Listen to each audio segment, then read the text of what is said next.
नमस्कार। कहानियों के इस सफ़र में आप सबका बहुत स्वागत है।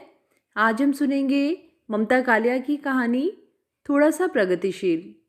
कहानी शुरू करने से पहले मेरा आप सबसे विनम्र निवेदन है, यदि मेरे द्वारा सुनाई गई कहानियाँ आप सबको पसंद आती हों तो कृपया मेरे चैनल को सब्सक्राइब करें और अपने मित्रों में भी साझा करें। तो चलिए शुरू करते हैं। विनीत ने अपनी सहपाठी चेतना दीक्षित के साथ दोस्ती, मोहब्बत और विवाह की सीढ़ियां 2 साल में कुछ इस तरह चढ़ ली कि एक दिन चेतना उसके घर हमेशा के लिए आ बसी। अपनी सफलता पर अभिभूत हो गया विनीत, साथ ही सावधान। प्रेम का प्रथम ज्वार जरा धीमा पड़ा तो उसे सबसे पहले यह चिंता हुई कि जिस आसानी से उसने चेतना को पटा लिया, उतनी ही आसानी से कोई और न उसे पटा ले। साल भर में चेतना की कमनीयता में कोई कमी नहीं आई, उल्टे उसमें इजाफा ही हुआ था। शोखी अब बातों के साथ साथ उसकी आंखों में भी उतर आई थी। दरअसल विनीत आजाद भारत के अधिसंख्य शिक्षित नवयुवकों जैसा ही था। थोड़ा थोड़ा सब कुछ, थोड़ा सा आधुनिक, थोड़ा सा पारंपरिक, थोड़ा सा प्रतिभावान, थोड़ा सा कुंद, थोड़ा सा चैतन्य, थोड़ा सा जड़, थोड़ा सा प्रगतिशील, थोड़ा सा पतनशील। सभी की तरह उसके सपनों की स्त्री वही हो सकती थी जो शिक्षित हो पर दब कर रहे, आधुनिक हो लेकिन आज्ञाकारी, समझदार हो लेकिन अलग सोच विचार वाली न हो। विनीत देखता चेतना अपना पूरा दिन किसी न किसी बात या काम में मगन रहकर बिताती। ऐसा लगता जीवन की कोई सुरताल उसके हाथ लग गई है और वह एक लंबी नृत्य मुद्रा में लीन है। विनीत ने सोचा उसे तौल लेना चाहिए, चेतना के दिमाग में क्या चल रहा है। उसने बात कुछ इस तरह शुरू की। चेतू, तुम्हारे सिवा और किसी से बात करना मुझे बिल्कुल अच्छा नहीं लगता। उसके कान यह सुनने का इंतजार कर रहे थे कि चेतना कहेगी उसे भी विनीत के सिवा किसी और लड़के से बोलना गंवारा नहीं। चेतना ने कहा, यह तो गंभीर समस्या है। कल को मेरे दोस्त घर आएंगे तो तुम क्या करोगे? मैं दूसरे कमरे में चला जाया करूंगा, उसने जल भुनकर जवाब दिया।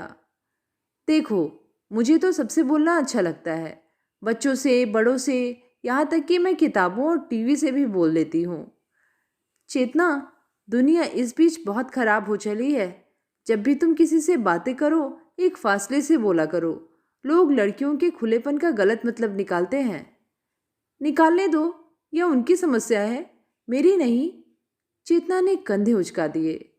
मकान में नीचे के कमरे खाली पड़े थे। दरअसल यह विनीत के बाबा का बनाया हुआ मकान था। इसमें उन्होंने निचली मंजिल पर आंगन की बाहरी तरफ 4 कमरे इसलिए बनवाए थे कि उन्हें दुकान के लिए किराए पर उठा दिया जाए। बाबा तो रहे नहीं, उनके नीति नियम भी उनके साथ ही विदा हुए। विनीत के माता पिता यहाँ रहते नहीं, उनकी नियुक्ति इन दिनों जम्मू में थी। विनीत को यह पसंद नहीं था कि घर का कोई भी हिस्सा किराए पर उठाया जाए। वे 4 कमरे खाली पड़े थे। महीने में एक बार सफाई करवाने के लिए इनका ताला खोला जाता। घर की नौकरानी बड़बड़ाते हुए कमरों में झाड़ू लगाती। चेतना फौरन उसे 5 का नोट पकड़ा देती। इस साल दिसंबर में ठंड इतनी बढ़ी कि आकाश से सूरज और धरती से धूप उड़न छू हो गए। लोगों ने अपने कुल जमा गर्म कपड़े पहन लिए, लेकिन हर वक्त यही लगता जैसे हर अंग बर्फ में लिपटा हुआ है। ऐसी ही एक ठंडी शाम कॉफी हाउस से लौटते हुए विनीत और चेतना की नज़र अपने रिक्शे वाले पर पड़ी। उसने एक सूती चादर ओढ़ रखी थी, लेकिन रिक्शा चलाने से वह बार बार उड़ रही थी। चादर के नीचे कमीज भी सूती थी। वे द्रवित हुए।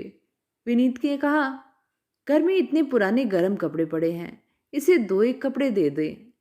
चेतना बोली, नीचे के कमरे में बड़े ट्रंक में होंगे। घर पहुंचकर चेतना ने रिक्शे वाले से कहा, रुको, तुम्हें स्वेटर देते हैं। वह ऊपर से कमरे और बड़े ट्रंक की चाबियां लाई। ट्रंक में वाकई बाबा आदम के जमाने के रजाई गद्दे और पुराने कपड़े भरे थे। उसने अच्छी हालत वाला एक गर्म कुर्ता और ऊनी चादर निकालकर रिक्शे वाले को दे दी। रिक्शे वाला उनसे घर पहुंचाने का किराया नहीं लेना चाहता था। वह बार बार हाथ जोड़ता, नहीं मालिक, आपने कई दिनों की मजदूरी दे दी है। पर विनीत और चेतना ने जोर देकर उसे पैसे दिए। रात को नीचे का मुख्य द्वार बंद करते हुए चेतना ने देखा, रिक्शे वाला कहीं गया नहीं। वह वहीं उनके घर के आगे रिक्शे में ऊनी चादर ओढ़कर गुड़ी मुड़ी हुआ पड़ा था। उसने विनीत को बताया। विनीत चिंतित हो गया। यह बर्फानी रात में अकड़कर मर जाएगा, देख लेना, चेतना ने सुझाया। विनीत, क्यों न इसे नीचे के कमरे में रात काटने दे, सबके सब खाली तो पड़े हैं। विनीत ने नीचे जाकर रिक्शे वाले को उठाया और कमरा दिखा दिया। शरण का आश्वासन मिलने पर रिक्शे वाले ने हाथ जोड़कर विनीत के आगे झुककर धन्यवाद किया। फिर उसने हाथ ऊपर उठाकर परवरदिगार का भी शुक्रिया अदा किया। विनीत ने उसका नाम पूछा। उसने बताया, रहमत। यह सब सिर्फ एक रात का इंतजाम था जो सारी सर्दियां जारी रहा। इतनी ठंड में उससे यह कहना कि जाओ अपना रास्ता नापो बड़ा कठिन था, खासकर जब वह रहमत सुबह उठकर चारों कमरों के साथ आंगन ड्योढ़ी की भी झाड़ू लगा देता, पौधों में पानी डालता और बड़ी खुशी खुशी विनीत को दफ्तर छोड़ाता। कभी कभी चेतना भी उसके रिक्शे में बाजार चली जाती। एक रात बहुत ज़्यादा ठंड पड़ी। पहाड़ी कस्बों में बर्फ गिरी तो मैदानी कस्बे भी जमने लगे। चेतना को लगा रहमत को ठंड लग रही होगी। उसने अपने कमरे की खिड़की से आवाज़ लगाई, रहमत, तुम्हें ठंड तो नहीं लग रही? रहमत ने जवाब दिया, नहीं मालकिन। विनीत की नींद टूट गई। उसने चिढ़कर चेतना की तरफ देखा। यह बात दिन में भी तो पूछी जा सकती थी। दिन में तो धूप की रजाई होती है, पाला तो रात में ही पड़ता है। अगर उसे ठंड लग भी गई तो क्या करोगी? क्या अपनी रजाई उसे दे दोगी? तुम तो बात का बतंगड़ बना देते हो। वह ऐसा कहेगा ही नहीं, विनीत बड़बड़ाया। मेरी अच्छी भली नींद चौपट कर दी। दफ्तर की तरफ से स्कूटर खरीदने के लिए विनीत ने 6 महीने से अर्जी लगा रखी थी। इसमें यह सुविधा थी कि सरकारी कर्मचारियों को निर्धारित मूल्य पर 10% की रियायत मिल जाती और मांगने पर प्राविधिक खाते से पैसे निकालने की अनुमति भी। जिस दिन स्कूटर आवंटन की खबर आई, विनीत खुश हुआ। उसने शाम को घर पहुंचकर चेतना को बताया। चेतना के मुंह से तत्काल निकला, बेचारे रहमत का क्या होगा? इसका क्या मतलब? हमने क्या उसका ठेका ले रखा है? जाए वह जहां से आया था। विनीत झुंझला गया। यकायक यह कहाँ सिर छिपाएगा? 6 महीने से यहां टिका हुआ है। स्कूटर आने के बाद हम रिक्शे वाले का क्या करेंगे? हमने कोई सरकारी रैन बसेरा तो खोला नहीं है।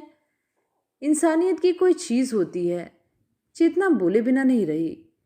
तुम उसकी इतनी फिक्र क्यों कर रही हो? तुम्हारा वह क्या लगता है? मैंने सोचा था तुम स्कूटर की खबर से खुश होगी। खुश तो मैं हूं, पर एक गरीब का आसरा छीनेगा, यह बात खराब है। तो क्या करें? क्या हम एनजीओ खोलकर बैठ जाएं और अपने इलाके के सारे भूखे नंगों को शरण दें? इसके लिए बड़ा कलेजा चाहिए। हम तो एक अदद बेघर के सिर पर छत नहीं दे पा रहे, जबकि वह अपने पैरों पर खड़ा है। विनीत बहुत चिढ़ गया। उसने मनी मन तय किया, आने दो आज रहमत को। उसे ऐसी झाड़ पिलाऊंगा कि खुद ही अपना बोरिया बिस्तरा उठाकर भाग जाएगा। यह चिढ़ केवल रिक्शे वाले तक सीमित न थी। छोटी छोटी बातों में विनीत को ढेर सा गुस्सा उमड़ता। कई बार वह अपने दफ्तर के दोस्तों को घर लाया। वे तय करते, विनीत के घर बैठकर बियर पिएंगे, थोड़ा रिलैक्स हो जाए। बाकी साथियों के घर में एकांत का अभाव था। किसी के यहाँ माँ बाप की मौजूदगी तो किसी के घर में बच्चों की चिल्लपों आराम का माहौल न बनने देती। विनीत का घर इस मामले में निरापद था। इस तरह के कार्यक्रम के लिए सब खुशी से खर्च में हिस्सा बांटते। चेतना नमकीन और सलाद का इंतजाम कर देती, लेकिन नमकीन की प्लेटें रखने के साथ साथ वह खुद भी आ बैठती। विनीत किसी न किसी बहाने उसे उठाना चाहता। नमक लाओ, नींबू लाओ, बर्फ लाओ। वह फौरन सामान लाकर पुनः बैठ जाती। किसी तरह गुस्से पर जब्त कर विनीत रात में चेतना को समझाने की कोशिश करता। देखो चेतू, तुम मेरे दफ्तर के लोगों के सामने ना बैठा करो। ये लोग अच्छे नहीं हैं। मुझे तो उनमें कोई खराबी नहीं दिखती। कितनी इज्जत से बात करते हैं। चेतना असहमत होती। यह सब दिखावा है। दफ्तर में ये लोग दूसरों की बीवियों पर भद्दे भद्दे कमेंट करते हैं। अगर ये इतने खराब लोग हैं तो तुम्हें भी इनसे दूर रहना चाहिए। मुझे उपदेश देने की जरूरत नहीं। मेरा कर्तव्य है कि तुम्हारी रक्षा करूं। विनीत ने बात समाप्त की। विनीत ने पाया बाजार में कितनी ऐसी दुकानें थीं जिनके दुकानदार चेतना से हंसकर बात करते। उसके कहने पर 2-4 रुपए की छूट भी दे देते। कुछ विक्रेता तो उसकी पसंद ऐसे समझते कि उसके बोलने से पहले उसकी मर्जी का सामान निकालकर काउंटर पर रख देते। विनीत ने एक दिन कहा, चेतू, तुम क्यों बाजार जाकर परेशान होती हो? ऑफिस से वापस आते हुए मैं ही ला दूंगा। तुम सुबह लिस्ट बनाकर मेरी जेब में रख दिया करो। अपने प्रेमी पति को तकलीफ नहीं देना चाहती थी चेतना, लेकिन उसे अपनी आज़ादी भी प्रिय थी। अब वह बिना विनीत को बताए दोपहर में बाजार के लिए निकल पड़ती। कई बार बिना कुछ लिए लौट आती, पर बाहर निकलने का सुख अपनी जगह था। दुकानों में सजे सामानों का वह पत्र पत्रिकाओं में दिए गए सामानों से मिलान करती और मन ही मन तय करती कौन सी जगह पिछड़ी है तो कौन सी अधुनातन। घर में आने वाले अखबार और पत्रिकाओं की संख्या मजे की थी, क्योंकि दोनों पढ़ने के शौकीन थे। विनीत जहां हर पत्रिका एक बार पलटकर सरसरी तौर पर पढ़ता, चेतना उसे आद्योपांत पढ़ती। उनमें प्रकाशित लेख, कहानी, कविता पर विचार करती और अपनी सहेलियों से या विनीत से उन पर चर्चा करती। विनीत कहता, देखो, रचनाओं में तर्क से ज्यादा तन्मयता देखी जाती है। चेतना कहती, तर्क के बिना जीवन में कुछ भी स्वीकार नहीं किया जा सकता, साहित्य भी नहीं। सहेलियां समझाती, तुम क्यों सारा दिन माथापच्ची करती हो? कहानियों में झूठ ही झूठ होता है। चेतना अपनी सहमति और असहमति व्यक्त करने में जरा देर न लगाती। वह संपादकों को लंबे लंबे पत्र लिखती। जिन रचनाओं में लेखकों के फोन नंबर या पते दिए होते, वह उनसे भी संपर्क करने की कोशिश करती। ज़्यादातर तो किसी का उत्तर नहीं पाती, लेकिन हाँ, एक बार एक कहानी लेखक ने उसे जवाब दिया। उसने बड़ी सादगी से चेतना के तर्क मान लिए और कहा, जहाँ तक मेरी बुद्धि की पहुँच थी, मैंने कहानी लिखी। आप मुझसे ज़्यादा प्रखर हैं। पति पत्नी दोनों ने यह पत्र पढ़ा। दोनों की प्रतिक्रिया अलग थी। विनीत ने कहा, कितना बड़ा लेखक है और कितना विनम्र, उसने तुम्हारे आगे हथियार डाल दिए। चेतना बोली, गलत विनीत, यह लेखक बड़ा चालाक है, उसने ऐसा लिखकर अपना पीछा छुड़ाया है। चलो छोड़ो, तुम्हें भी क्या पड़ी है जो तुम लोगों को चिट्ठी लिखती फिरती हो या फोन करती हो? कहानियां पढ़कर भूल जाने की होती हैं। चेतना ने पाया इधर रोज रात विनीत उसका फोन उलट पुलट करता। ध्यान देने पर उसे समझा देता कि वह यह देखता है कि पत्नी के पास किसका फोन आया और उसने किसको किया। कितनी ओछी हरकत है, मैं तो इसे दफ्तर के हर मिनट का हिसाब नहीं लेती। उसे महसूस हुआ। चेतना का मन कुछ बुझ गया। उसे लगा जैसे उसके ऊपर एक अनदेखा कैमरा लगा हुआ है। उसने किताबों की बजाय कंप्यूटर में मन लगाना शुरू किया। यह क्या, चेतना को जैसे घर बैठे नई निराली दुनिया मिल गई। हर विषय पर इतनी जानकारी और इतनी विविधता। सत्य और तथ्य जानने की उसकी उत्कंठा अब कहीं संतुष्ट होने लगी। विनीत हैरान रह गया। वह जैसे ही कोई बात कहता, चेतना उसके 10 पहलू सामने रख देती।